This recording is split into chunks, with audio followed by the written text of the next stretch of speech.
Faleminderit e nderuar qytetare, teksa po presim deputetët e partive opozitare që të vinë këtë seancë, kërkova fjalën me mirëkuptim, megjithse e di që në këtë seancë do duhet kishte votim dhe jo diskutim apo fjalë, mirë po vetëm për ta ritheksuar dhe për ta vënë theksin, pra edhe një herë tek ulset e thata që janë të këtyre deputetëve. Deputeti në këtë rast si funksion është delegat i deleguar, përfaqësues i popullit. Përpara dhe ju kanë thonë delegat, sepse ideja është nuk i zen 1 milion votues të gjithë në një sallë që të marrin vendime, prandaj qytetarët edhe votojnë për deputetët në mënyrë që ata deputet të vinë këtë kuvend dhe të përfaqësojnë ata votues. Në ditën më të rëndësishme, kur deputetët, të cilët kanë marrë besimin e qytetarëve, pra deputetët e opozitës, dhe do duhet të ishin këtu që ta përçonin atë besim, nuk i kemi. Ulset e tyre janë të thata dhe ata nuk e përfaqësojnë qytetarin i cili i ka votu.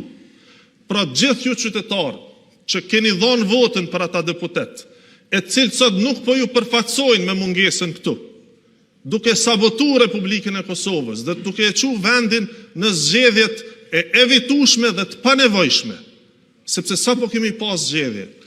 Pra gjithë ju duhet t'i pyesni ata, sidomos tash, nëse po shkojmë zgjedhje dhe ata vinë e përsëri ju a kërkojnë votën, t'i pyesni pse me ju votu juve. Nëse ata deputet, pra nuk po ju përfaqësojnë juve qytetarë të dashur.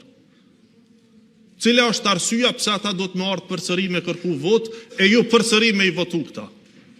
Nëse këta po e bojkotojnë kuvendin, e po e sabotojnë Republikën, duke detyru vendin me shku edhe një herë në zgjedhje, sepse kanë vendosur që të mos respektohet vullneti i popullit i zgjedhjeve të sapo mbajtura, pra në 10 orë të vitit kaluar, atëherë do të duhet ta kishin edhe përgjigjen e juaj.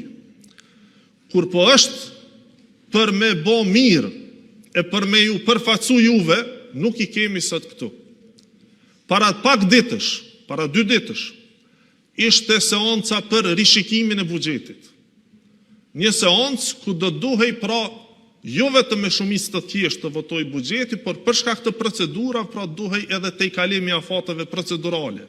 Sepse nëse jemi të ballafaqur me një afat si ky sot, pra që sonte në mesnatë përfundon afati për zgjedhjen e presidentit dhe nëse nuk kemi zgjedhje të suksesshme, ku vendi shpërndahet, pra s'ka më kuvend që mundet me marrë vendim për rishikim të buxhetit, pra kërkoheshin 2/3 e deputetëve prezent, në mënyrë që të përshpejtohej afati dhe rishikimi i buxhetit të trajtohej me procedurë të përshpejtuar. Ai rishikimi i buxhetit parashihte 122 milion euro shtesë, pra që t'i shtoheshin pakos për përballje me inflacion, e cila në tërësi ka vlerën 200 milion euro. Pra ishin 200 milion euro të dedikuara për t'ju mbështetur juve qytetarë të nderuar në për situatat dhe barën e rënd që e keni si pasojë e krizave dhe të rënditjeve të jashtme që po i kemi në vazhdimsi. Për këtë temë madje ka pasur edhe debat në këtë kuvend. Kanë qenë vetë deputetët e opozitës që kanë ftuar debat dhe kanë kërkuar që qeveria të ndërhyjë me masa mbështetëse për t'i mbështetur qytetarët. Dhe çfarë ndodhi atë ditë? Pra kur pritej që një gjë e tillë të mos pengohej, pra rishikimi i buxhetit të mundsohej të hynte me procedurë të përshpejtuar, të votohej pakoja për përballje me inflacion, në mënyrë që qeveria të kishte durët e lira për t'i mbështetur qytetarët. Atë ditë, pra kur është fjala për me i pengu masat në mbështetje të qytetarëve, i keni pa të gjithë deputetët e opozitës kanë qenë këtu.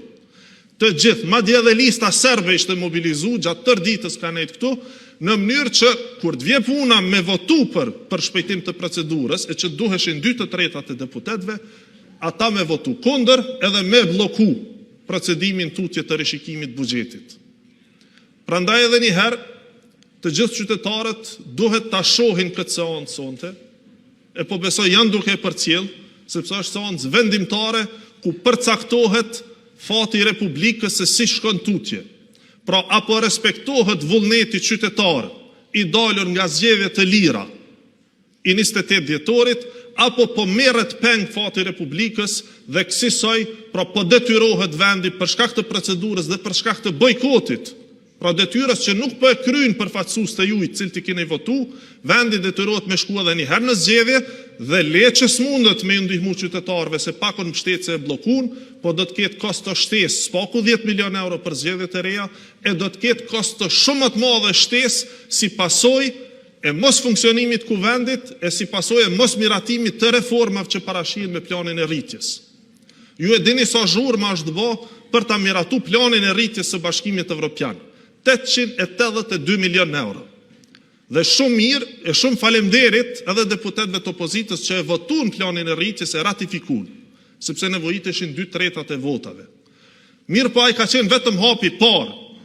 Ato 882 milion euro janë të gjitha të lidhura me reforma të caktuara. Pra është një plan i reformave të cilat duhet të arrihen, pra të miratohen në kuvend, njëra pas tjetrës, pra ligje të caktuara, e të cilat nëse nuk miratohen, një pjesë e tyre, pra kanë afat skadence deri në qershor, humbin ato para.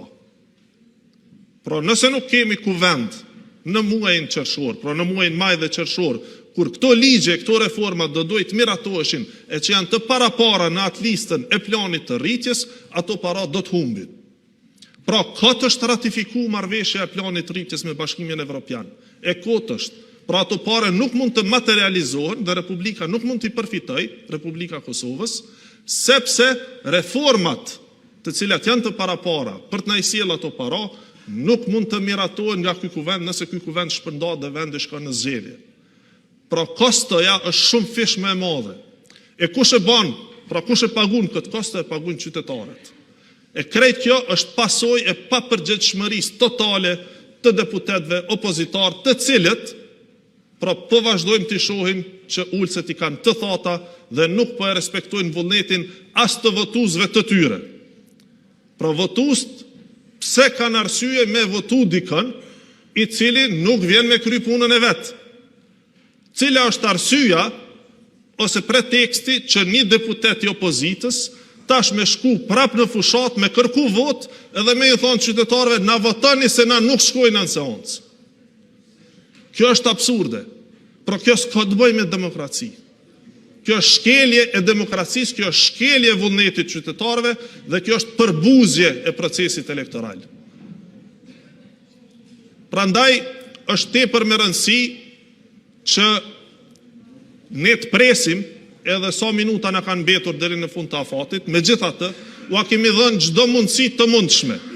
Pra kemi dhënë oferta të pafund. Madje edhe ato që kanë pasur si kërkesa ua kemi përmbush dhe prapi kemi pa që i refuzojnë, të njëjtat. Pra kësaj pune nuk di se si t'janë gjetë emrin njeri, përveç se ata kanë vendosur në mënyrë iracionale që ta ndëshkojnë popullin e Kosovës pse ka fitu lëvizja vetëvendosje. Pra po thojnë, kena më qu edhe një herë në zgjedhje deri sa ata të rikthehen në pushtet. E po kjo nuk është mënyra se si fitohet pushteti dashur qytetar. Nuk është mënyra, pra përmes blokadës e përmes detyrimit të vendit me shku në zgjedhje të një pas njëshme të panevojshme nuk do duhet të ishte mënyra. Ata do duhet të ishin këtu sot, pra duke na tregu alternativa, duke ofru emra që deri më tani pra përgjatë gjithë procesit as edhe një emër të vetëm se kanë thonë. Pra opozita pa alternativ nuk mund të synoj që të ketë pushtet. Deri më tani e keni pa që vetmin instrument që ata din të përdorin është se si të blokojnë. E kemi pa vitin e kalum, pra për 9 muaj e kanë marrë kuvendin të bllokuar. E kemi pa edhe tash, si vjet, vetëm se kanë ndryshuar taktik. Por synimi ka qenë i njëjtë. Madje njëri nga ta e tha dhe në një emision, tha, na keni pa vjet, tha qysh jemi sjell me taktik tjetër, folte për votuesit të tyre, e na keni pa edhe si vjet që kemi ndru taktik, tha kështu që votuesi do ta vlerësoj cilën pedon, po taktika apo strategjia dhe objektivi është i njëjtë. Unë nuk di se çfarë të shtoj më tepër për këtë temë, sepse më të vërtet është zhgënjyse me pa se si qytetarët që kanë deleguar, pra kanë deleguar vullnetin e tyre tek përfaqësues të tyre, këtë rast nuk po përfaqësohen. vullneti i tyre është marrë peng dhe po mbahet në për zyrat partijake, pra në kuvendin e Kosovës, mirë po ata deputet nuk po vinë këtu që ta ushtrojnë përgjegjësinë e tyre për cilën edhe janë votuar nga qytetarët. Faleminderit.